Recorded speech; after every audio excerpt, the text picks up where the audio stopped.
Welcome to the 2026 Sociable City Summit featured panel on Safer Cities Are More Sociable. Dwayne Crawford, Executive Director, National Organization of Black Law Enforcement Executives, led an insightful discussion with this dynamic group, including Greg Mullen, former Chief, Charleston Police Department, David Kennedy, Faculty Chair, National Network for Safe Communities, Robert Smith, CEO and President, Nightlife Security Consultants, and Rosa Escanero, former CEO, Chicago Parks District. But it's an honor to be back here. Some old friends that are sitting to my right, and before I introduce them, I just want to say the importance of this topic. Safer cities are more sociable. I'll say this again. Safer cities are more sociable. We're very fortunate at Noble. Probably about half the major cities, give or take, maybe a little bit more than half, have our members as their either chiefs or their sheriffs. And so for us, it's a pretty common topic. I asked one of my former chiefs of Atlanta Police Department, I asked them, Ronnie Bryant, how things are going in Atlanta.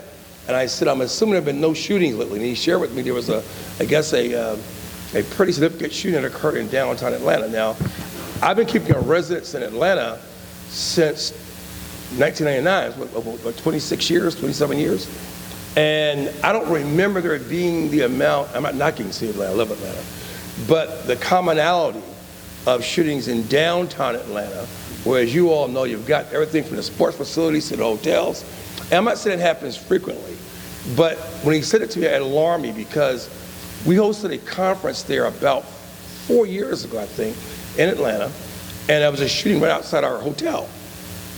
Now, I'm not at all knocking Atlanta. I'm just saying the importance of these kinds of discussions, the importance of having this conversation. I love Atlanta. Atlanta PD is doing a great job, but I think it all affects all of us, whether it's Atlanta or Philadelphia or Detroit or here in Nashville. That being said, what I'm going to do is introduce each of our panelists. What I'm going to try to do here so I can pull this up a little bit.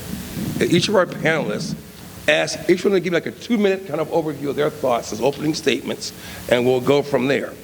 Okay, we've got first Robert Smith, CEO and President, Nightlife Security Consultants.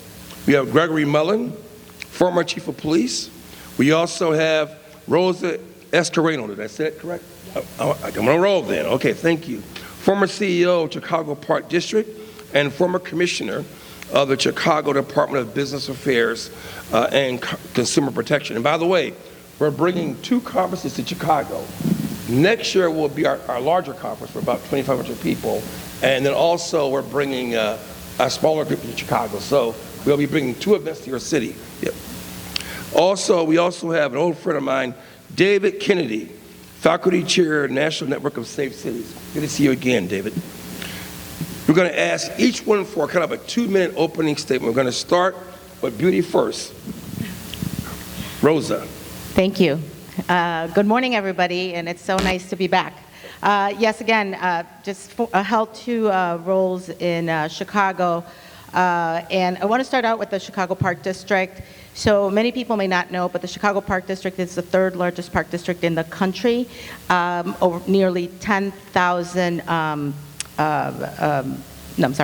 600 parks across the city, across the entire city. But what's important about the parks, in addition to providing services to hundreds of thousands of residents, they hold about 2,000 events on park grounds. About 20 of those events are events that hold 10,000 people or more, including Riot Fest, Pitchfork, Lollapalooza. And we also manage the Soldier Field, which hosts, and about 3 other arenas that host major concerts. And then in Chicago, the Commissioner of Business and Licensing, overseeing the licensing and regulation of all business licenses in Chicago. And I will be talking about that at the Academy, also in terms of how we develop that department. But what's important about all these roles is that in major cities and in small cities, just like here in Nashville, as I walked the Strip yesterday, what's really important is the work that all the agencies do to keep safety first and foremost in everything that we do. When you have hundreds of thousands of individuals walking your streets, it's not really the job of the police department. And in Chicago, it's all in one, all working together to really ensure the safety of every visitor and resident. And so through these jobs, that I feel like I've learned a lot about how to coordinate and collaborate to keep our city safe and sociable and vibrant. We'll now hear from Robert Smith. Right here. So yesterday, Paul asked a question in the morning, how many independent operators were in here? And this is a new morning. How many independent operators, bar, club, music venue operators are in here this morning? 1, 2, 3, 4, 5. Okay. Number one, we need to double that or triple that for the next RHI event.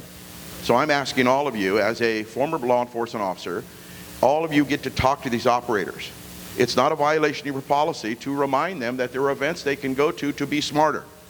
Chiefs, assistant chiefs, captains, lieutenants, you can tell your ground officers to invite people to these events.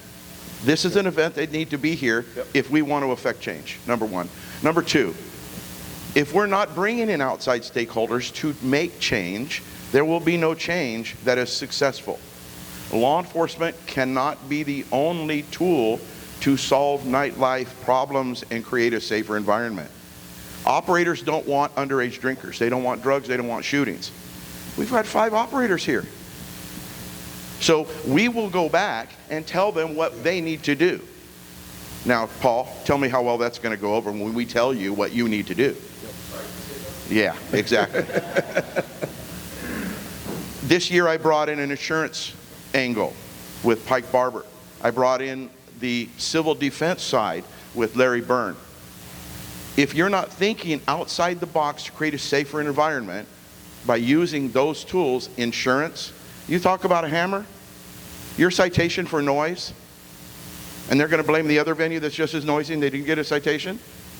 The hammer is their insurance company. If you want to get litigation, you go talk to the litigators. Yep.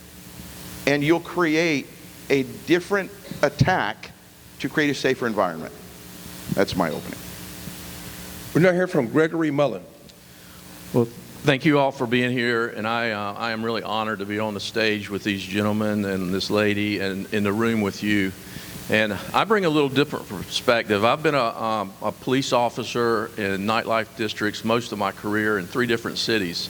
Started off in Virginia Beach, Virginia, and in that particular environment, I was all about crime fighting and solving crime, and I'm one of those people that punitive compliance was the way to go.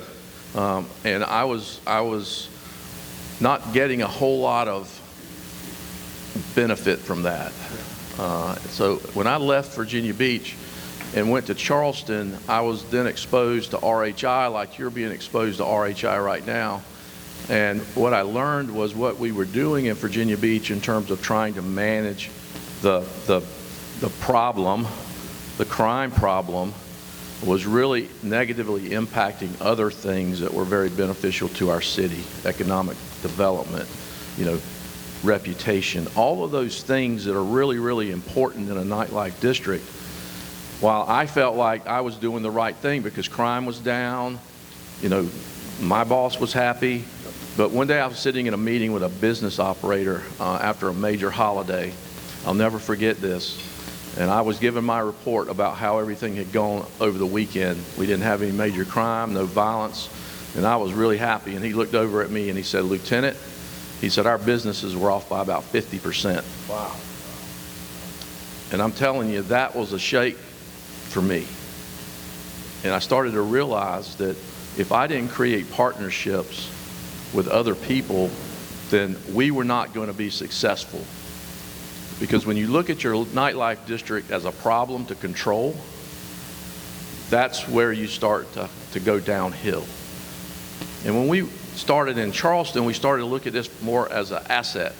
What can we do as law enforcement, economic development, fire, health, public health, all of these different agencies coming together to really create this robust environment where we could not only manage the crime that we wanted to, but what can we do to create this experience?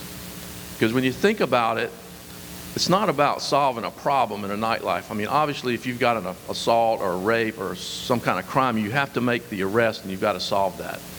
But the vast majority of things that you're going to deal with in a nightlife district are not problems that you're going to solve. There's going to be different values that are competing with one another, and you've got to manage those values. And you've got to manage it across a wide swath of people that you're going to depend on to help you do those things. So what my experience has taught me, and then even moving to another city where there's a large university and a nightlife district, is that the same thing. The relationships, the trust, the ability to listen to people and not feel like you've always got to have the answers, that's what really starts to build a relationship and the trust that you need to have a successful nightlife district that's going to be integrated and adaptive. And as we talk about more things today, that's kind of be my message, is that there's levels of nightlife, and everybody in this room is at a different level of where you are in your city. And where you want to get to is that integrated, adaptive level that we'll talk more about throughout today. David Kennedy. Morning, everybody. I spend a lot of time with black pastors. That would not do. Good morning, everybody. Good morning. There we go. Amen. That's a good point. Amen. Good point. Now I feel good. This is not my normal voice. I've been in the UK for about a week, and I brought some sort of very sophisticated London bug home with me. It is not COVID. I checked, so don't worry about it. So the first thing I'll say is I don't know literally the first thing about nightlife management. And when I met Jim a year or so ago and we started talking, I was very pleasantly surprised to discover that there were aspects of the academic and practice community that I'm part of that actually had been applied very effectively in nightlife settings. Sergeant Robinson, who's been mentioned already, did this work in Philadelphia. And sorry? I said I was sick. Thank you, Pittsburgh. It's going to be that kind of a day.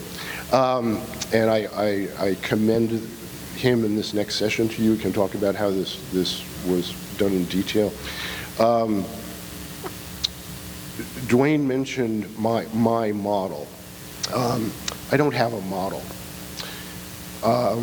I don't know anything about nightlife management. I do know about crime prevention and violence prevention. And there has been a transformation in that work in the last several decades, to the point that in the academic language, in one half of my world, there is now what we call evidence-based violence prevention, meaning there are things that we know how to do, that we know work, that we know travel and can be mapped onto different particular situations on the ground, that have been formally and rigorously evaluated and that actually work in a very meaningful way. I know this work is being done in Nashville. Renee did it in Detroit. Despite what the political discourse might say, the country right now is in an historic violent crime decline. That's right. And cities that people had essentially given up on forever are seeing violence levels that are so low that in many of them, their numbers are lower than at any time since they started keeping the statistics. Detroit, Philadelphia, Oakland, St. Louis, Baltimore, some of the most violent cities in the country are seeing their violent crime plummet. And what's behind that is a set of very, very simple empirical facts about serious crime and serious violence, which is that it is fantastically concentrated both by person and by place. Yep. The work that I've done is mostly focused on people. It is built on the fact, and we know this across the country, that in any city, if you look at several years' worth of homicides and non-fatal shootings. Those will come back to identifiable groups and networks in that city.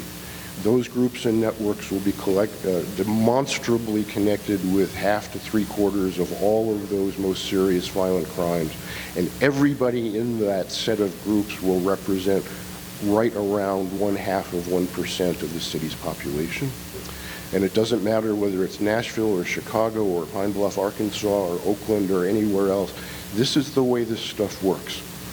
And if you map those incidents, they will be very, very concentrated, not just by neighborhood. At the National Network, at my research center at John Jay, we have a saying, there is no such thing as a dangerous neighborhood. Right. Almost everybody in these places and almost all of the geography in these places are not part of what's going on. And there is a very, very small, special subset of people, and where they do what they do, that is the violent crime problem. And I'm sure we'll have a chance to talk about this more. But what we know about this is if there are people in your settings that are acting out in the most extreme ways, they are likely to be part of these outside groups and networks. They are bringing their trouble, their culture, and their behavior to you. They are likely to be extremely well known to law enforcement in your city, because these are people who are acting out in such a way that they are very visible. They're likely to be very active across a variety of fronts. They are not specialists. They rob people, they assault people, they are sexually violent, they have open cases, they're on probation and parole, they have outstanding warrants, which turn out to be opportunities to get their attention and do things about them. But I'll end with a little story, and when you hear about how this work has been applied in Pittsburgh and elsewhere, all of it is about taking those fundamentals and mapping them onto particular situations and crime problems, and there are lots of ways to do that. But we're doing work in Sweden, and Sweden designates, the National Police Service in Sweden designates what they call vulnerable areas, and they start with high levels of violent crime, and they move out to social conditions, housing, healthcare, employment,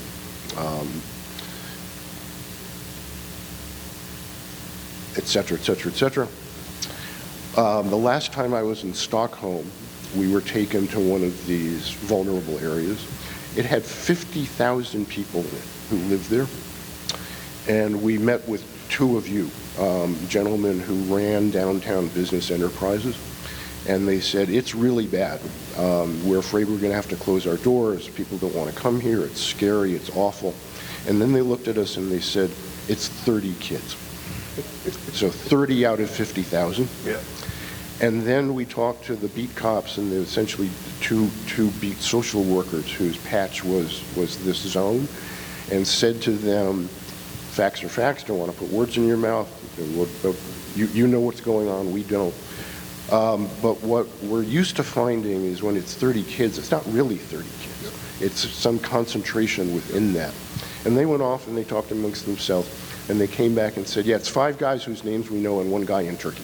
Right. And these guys were running a little drug network. Yep. And the apex guy was in Turkey, and he knew them, and he had 5 guys, and they were tearing the place up.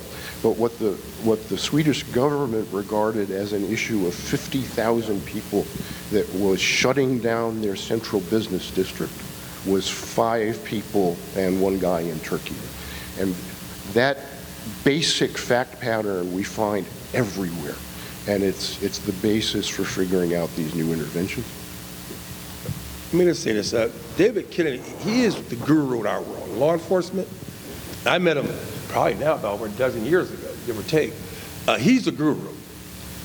What I mean by that is my chiefs, my sheriffs, the people I work my board, when it comes to especially violent crime and community and engagement and trust and transparency, I know there's a lot of polarization in the country on a lot of issues. I'm going to say this to everyone.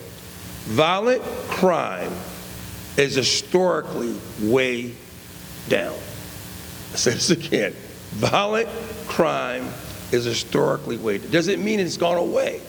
Doesn't mean we don't have to stay vigilant. Doesn't mean it's not important.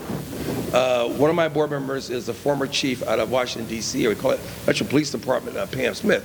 And as you may have heard in the news and all things that were kind of going on about doing audits and the crime data, and it's not accurate, and on and on and on and on.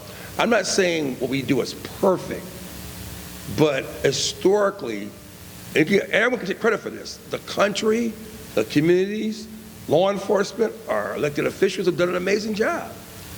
You know, but people ask me this question all the time, and I always say to them that the biggest thing I worry about is domestic terrorism. They want to talk about that, I'm worried about that. I don't worry necessarily day to day, other than making sure the blocking and tackling is being done. That is very, very important. And I'm going to pose 3 questions to our panelists. But I didn't want to say that about David Kinnick. If you've not read his information, please do, because that's what I teach my staff on when I go out to community groups, et cetera, is his work with President Obama, other groups. But in our world, this is the guy, the guru that we go to. I just want to say that. I don't see him that often, so I'm excited to see him here today. All right, let's go ahead and get started. First question. What are some emerging trends that are improving safety after dark? I'm going to say it again. What are some emerging trends each of our panelists can share with us? And I'll start, Rosa, to my right.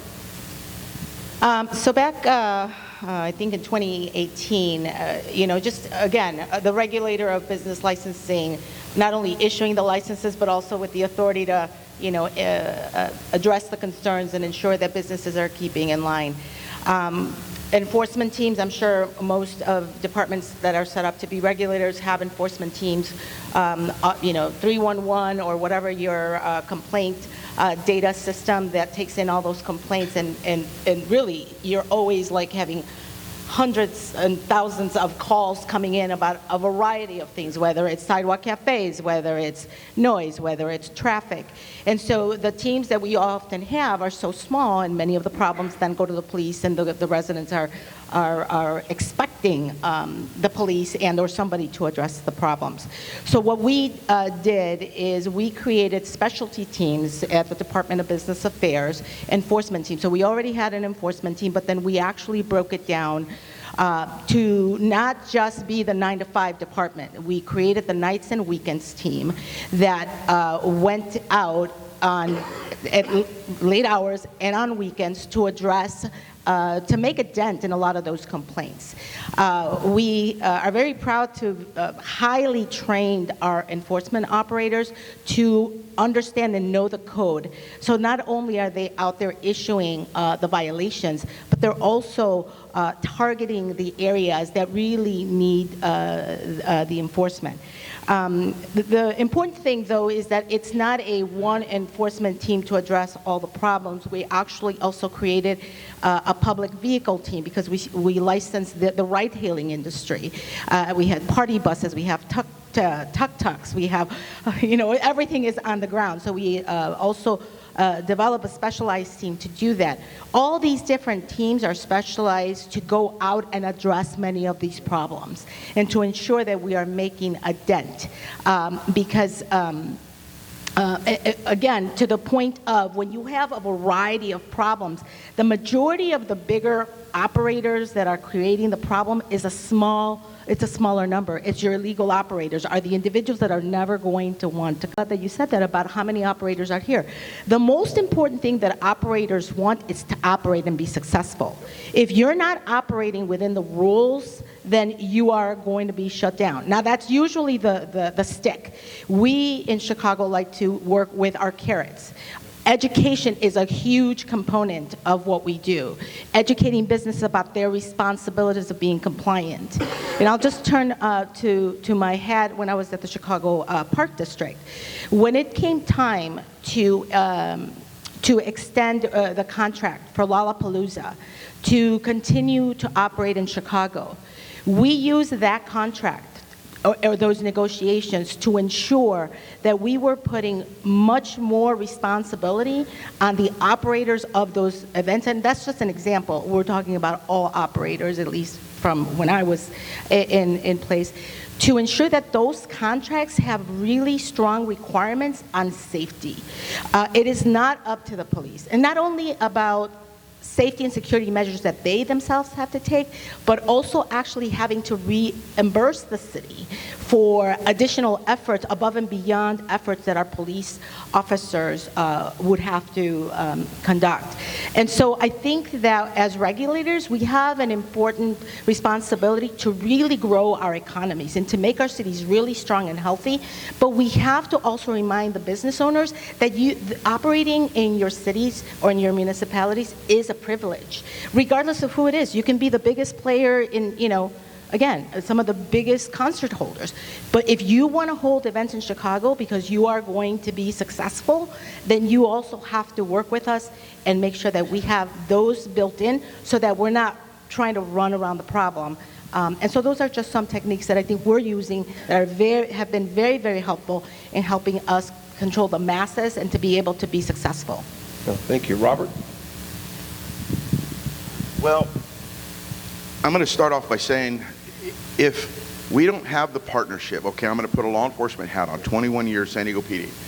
If we don't have the partnership with operators, the technology that we'll talk about, the biometrics, the ID scanning, the cameras and artificial intelligence, those operators, number one, will put their blinders on and will not want it. They'll be afraid of it. There was a discussion yesterday about new technology and new things, and I heard the advocate for this technology say, I can't get these bar owners to get it. They're afraid of it. They're afraid to talk about sexual assault. Not because they think it doesn't happen. It'll scare people away from my location. They'll think I have sexual assaults here. The years past with ID scanning or a line or metal detectors. Let me shift. This will help you, I hope, help you get your operators to understand, embrace this, and get your officers on the street to embrace communication with these operators. Years past, if you had a metal detector 20 years ago, Paul, I didn't go to your bar because that meant you had bad people there. And you needed metal detectors to keep them out. Folks, we have a new generation. Many of you may know this generation. It's called the lockdown generation. They want metal detectors. They want to be patted down. They've been doing it since they were in kindergarten. Now they've graduated into college, and this is their norm. But if your boots on the ground are not talking to the frontline operator about accepting this, and the more you remind them, the more you talk to them, the more you ask them to integrate, then they can start using this to keep out that, I think Jason has said it in the past, 1% of the problems in your club of 100 or 200, 1% is your problem child.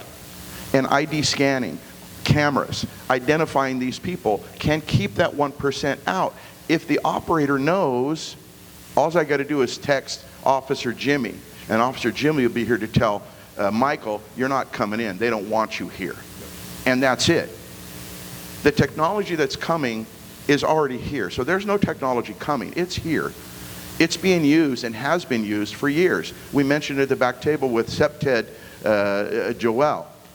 I said, well, I'll talk to you, but let's put our phones under our legs so Amazon doesn't hear us talking about platform shoes and then send us articles on platform shoes. So if you don't think that technology is here listening to us, you're wrong. The technology is here to match violent behavior in a camera view of a setting and tell you this person is exhibiting violent behavior among the 30,000 walking into a convention center. That technology can be used, and it is being used here in Nashville, as far as I understood the conversation yesterday. The street cameras are being used to tell you when the sidewalks get full and they can start blocking off the roads. Why can't that be used? And it should be used within clubs and music venues and bars. The problem there is the operator knows their capacity is 500, and they make more money with 550. The technology is already there. We have to get the operators to accept it and say, you know what, I'll let that bar go to 550 and 600. I'll stay at my 500, and I don't have to risk the other problems that come with it. The carrot stick is a good example. The officers uniformly going to the bad operators. But if you're not connecting with your other operators, the good operators, and if Jim is a good operator and I go to Jim and I say, Jim, as an officer, I need your help. We want to implement this technology. We're using it already in the streets. Can you talk to that operator? And he says, well, that operator is a shithole. He operates, he lets underage drinkers in there all the time. I don't care. Can you just talk to him? I need the communication to be done. The technology is already there for folks. Artificial intelligence mixed with cameras is there. Artificial intelligence mixed with ID scanners is there. Metal detecting, wand, evolved systems where you walk through and it reads your body scan. They're there. It's just getting the operators to say, okay, this is a value item to me. Value item means lower insurance. Value item means no litigation. Gregory. So I'm just going to kind of go right from what Robert was saying, but a lot of what's happening with all of these things, technology and dealing with different groups and having the police advocate for different things, the whole bottom line here is, before that can ever happen, is there's got to be a level of trust and credibility that's built within the system. And that's really what we're talking about here, is a system, because there's so many moving parts. The bar operators, the police, the economic development, the tourists, and all the people that actually come to visit your location. And that starts with what I'm seeing more and more of around the country is people developing coordinated groups. Like, we talk a lot about getting together with your bar owners, getting together with your other stakeholders that are fire, police, maybe your permitting places, and talk to them. But from what I have seen, and my experience has been that until you bring in those people that are directly impacted, that's the community, the bar operators, and you start to build trust with them, and you have some consistent policies and regulations, and then you exercise that appropriately. You don't change it one weekend because you have a problem. You address that issue, but you don't completely change from weekend to weekend about what you're doing, because that's going to destroy the trust that you have to have. And even if it's one or two or three of the bar operators that you begin to build that with, and that credibility and that legitimacy. We were talking this morning about how the officers here will send out information about things, and it's not just when it's good information. They'll send out all kinds of information when they're closing the street, when they're opening it.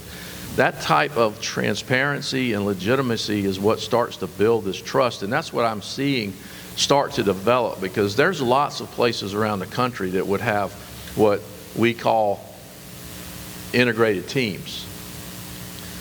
But in reality, those integrated teams are just different departments that don't really work together and meet regularly and talk about issues and try to solve those issues from a way that we don't continue to do it over and over and over again, because that's what I see a lot in nightlife districts, is that we see a problem, we got to put a lot of police down there, we oscillate to one side, and then the businesses and other people start complaining because we don't want to go down there because it's not fun anymore, and then we oscillate over to another side, and the officers are confused, the people that are supposed to be operating this whole system is confused. And that's where I think, from an innovation standpoint, that we have moved in some cities to a place where this integrated operation includes not only those people who are responsible for managing the system, but also the people that own the system, as well as the stakeholders that are around the system. Because Jim and I are doing a project right now in Raleigh and in Pennsylvania, and one of the things that we continue to hear about is the interaction between nightlife districts and adjacent neighborhoods and development. And that's been going on for the longest period of time, and we're still dealing with the same thing. And a lot of times what happens is you've got the residents against the operators, and they're never talking to one another. They're never in the same room sharing anything. That's the type of thing that I'm seeing in places where it really works well. And then going to the technology side, I don't think it's enough just to have the technology. What we're seeing in places that really are utilizing the technology is they're turning that technology from a passive intervention to an active intervention, where they're having people monitor those things in real time. Because if you have information coming in from technology, it doesn't matter how sophisticated the technology is, if it takes you hours or days to get that information and act on it, it's not doing you any good. What we're trying to do in places that are really advocating nightlife and trying to build this system that really is vibrant, and it's also managed well from a risk perspective, is that we want to be operating in prevention. We want to be able to see things before it starts to evolve. We all know, as David said, there's time, places, and people, right? We know bar closing is going to be a problem. That's where all that concentration comes out. We know that when people are moving into transition zones, which could be parking lots or parking garages that aren't monitored well, those are going to be problem areas. So if we've got technology that will allow us to monitor those periods of time and those people, that really helps us in terms of our deployment of our officers, because we can't put them everywhere, but we know where we need them at a specific time, and if we see things starting to develop, we can get them there before it happens. Can't do that if we don't have people monitoring in real time. Again, that's an expense, but is it an expense that's going to help you in the long run to prevent crime from happening instead of reacting to it after it occurs? And then the final thing I'll say is that what I'm seeing is really, I think is innovative and very, very important at what we're trying to accomplish in nightlife districts is the integration of additional partners that we've never seen in our responses before, which is public health, sexual assault counselors, people that we traditionally don't see in a nightlife response, but we are recognizing that by having them in place, one, we can prevent things from happening, and if they can't be prevented, we've got somebody that's immediately there to start providing them with some support and some assistance. So all of those things working together, I think, is some really important pieces of what people who are operating effective nightlife are seeing and trying to implement. David. What they said. So I'm going to put words in everybody's mouth, but one way of glossing what you've just heard from everybody up here is, if this is reasonably close,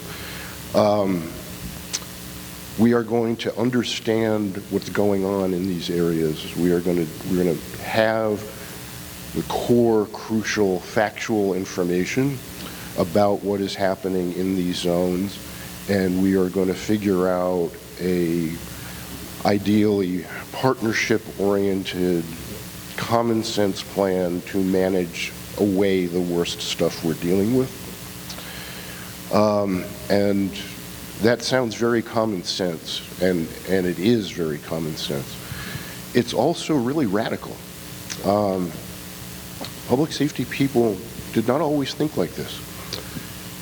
So my first on-the-ground experience in an American police department was with LAPD in Los Angeles in 1985. And the crack epidemic had already taken over LA. There was a shocking, escalating body count. People were dying all over the place. And it was the official position of the LAPD that that was not their job. So they said, as a very self-consciously professional police department, they said what we do basically is we patrol in cars. We try to deter crime through random presence. We answer emergency calls for service. Somebody calls 911 and we rush to the scene and we intervene. And when something's happened and we haven't been able to stop it, we do detective investigations. And that's what a good police department did not that long ago. And from their point of view, they were not in the people killing each other business. You cannot prevent homicide by driving around in cars. By the time the 911 phone rings, it's too late. And even in Southern California, most murderers are not serial killers, and so when you lock one up, you haven't done much about the next one. And their own sense of professionalism said, and this was official LAP doctrine, homicide is a non-repressible crime. That's not where we are anymore. And what all of these approaches have in common is a recognition, what I started with and what everybody has said in their own way. This stuff is extremely concentrated by person and place, and if you know that, you can, on a good day, you can figure out how to do something about it. the best information on this always comes from frontline people. So you heard this in various ways. It's not just frontline officers who absolutely are the best consolidated source of information about what's going on in any place. They know things in their heads that never make it onto paper, that's never in the databases, it's never in the intelligence reports, but they know what's going on. The operator next to the most violent bar in downtown knows what's going on. The community people who care about this know what's going on. And almost all of these problem-oriented approaches proceed by getting the right people together, and you've just heard it, figuring out what a strategy would be. So I sat in on one of the very earliest ComStat meetings in NYPD. So NYPD really began this revolution to preventive policing in the 1990s when Bill Bratton took over. And he created an accountability mechanism which got middle managers together in front of their peers, and they were asked what was going on in their area of responsibility and what they were going to do about it. This was unheard of in policing, believe it or not. And I sat there in one of these meetings, and the problem that they were dealing with was that there had been a spate of shootings in nightclubs in Manhattan. And the frontline cops working on this knew exactly what was going on. It was not random, it was, if not predictable, it was close to it. It was very concentrated, and what was happening was that security personnel for rap artists were bumping into each other and into others in these clubs. These were not real security, they weren't trained, they weren't licensed, they were carrying firearms, they were not licensed to carry firearms. They were in this superheated respect environment, and bad stuff very predictably happened. And what NYPD did was go out, meet with the artists, meet with the clubs, say to them what is going on here is actually illegal, and you're getting all kind of props for it, but this is going to stop.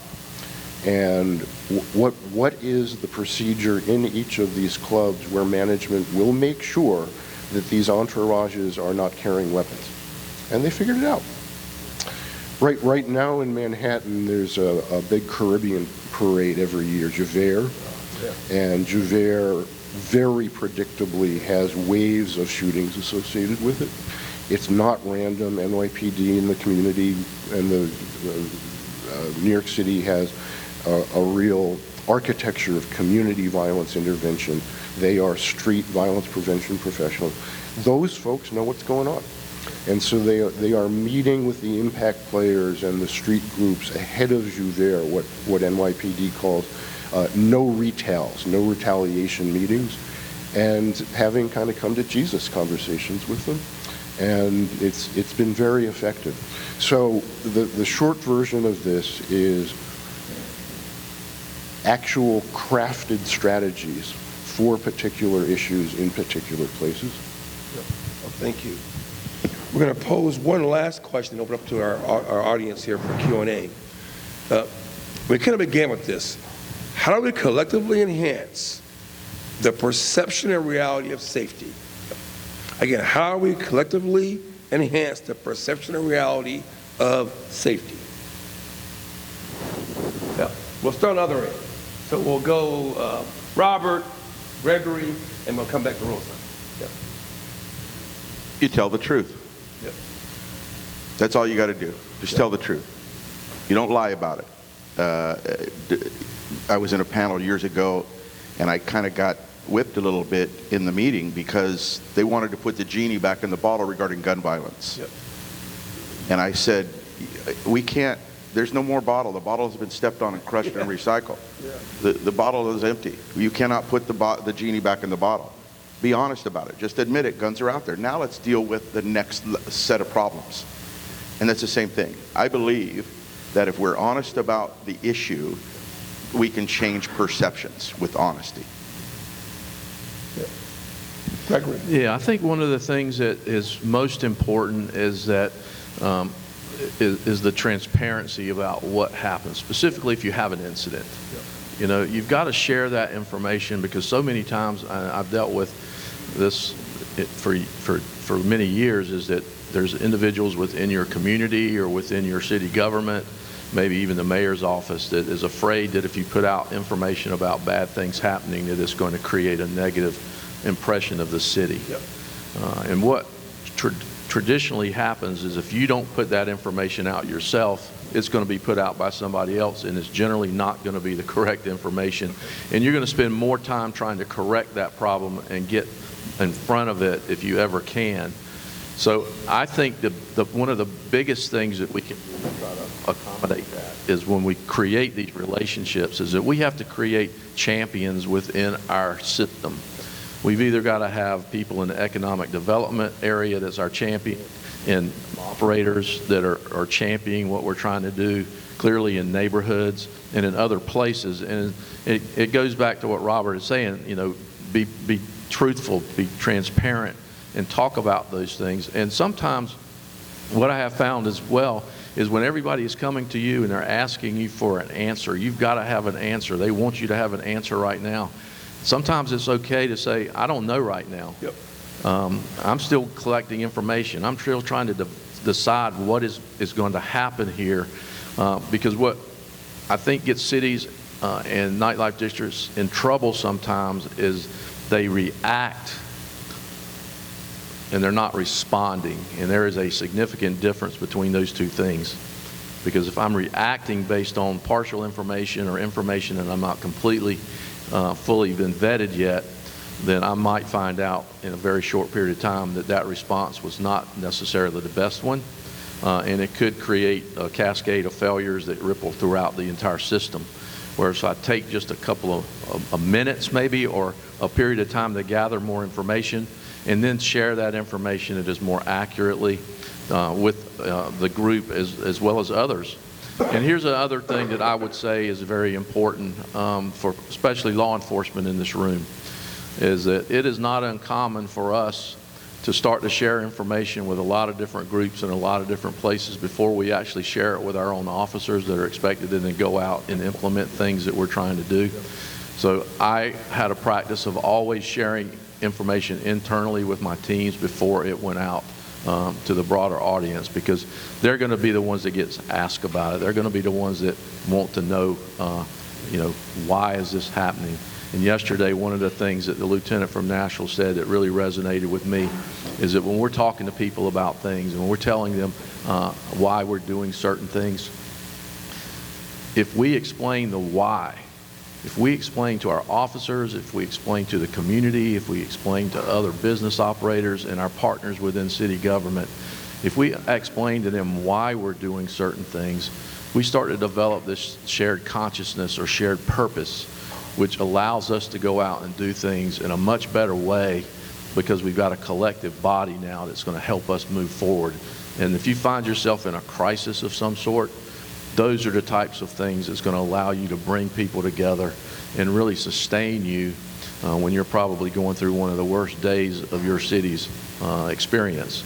So those are things that I think are really important. And it's all about people. It's all about relationships. We've heard a lot about relationships throughout this conference, but I'll share this one thing with you, and this is a really strong belief for me, is if the only time you show up is when there's a problem, you might know somebody, but you don't have a relationship with them.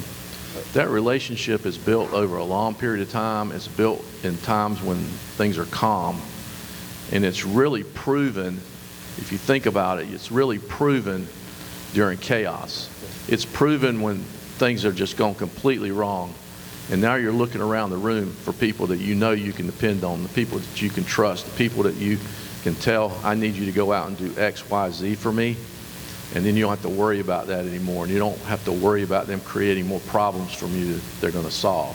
So I think that's one of the things that we've got to think about in terms of how do we get this.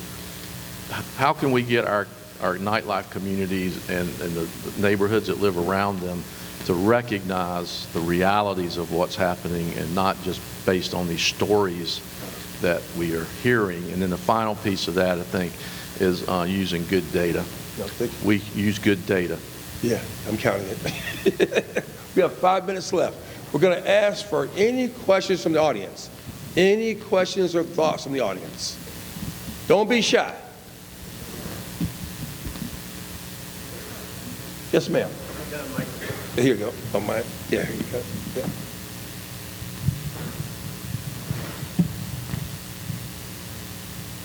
Hi, I'm Rachel from Raleigh, and we talk a lot about our physical safety, even though historically violent crime is down.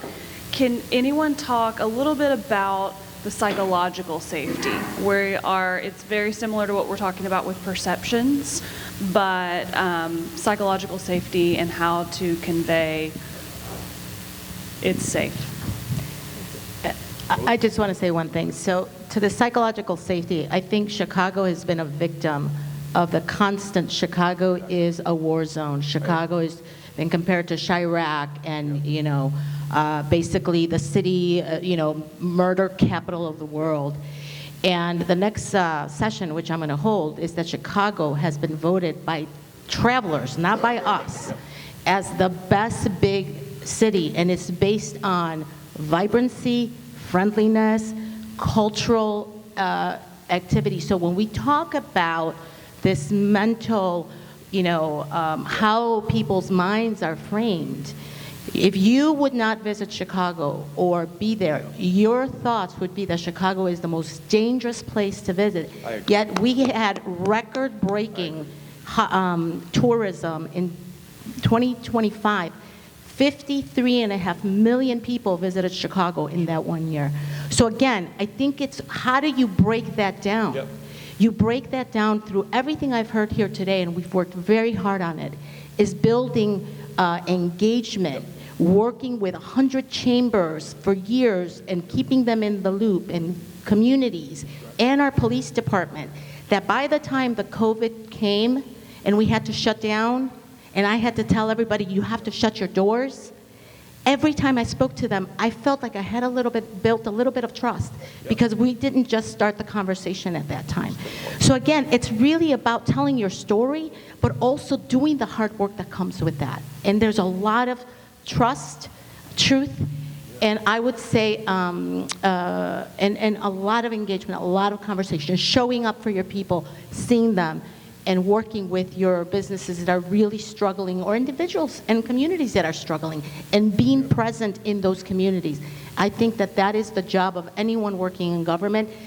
I could be downtown all day long, but where I spent most of my time was in the very challenged communities that were facing issues, and working with those individuals to try to turn things around.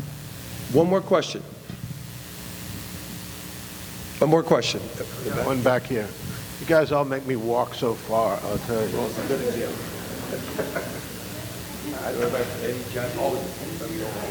I didn't get my hike in today. No.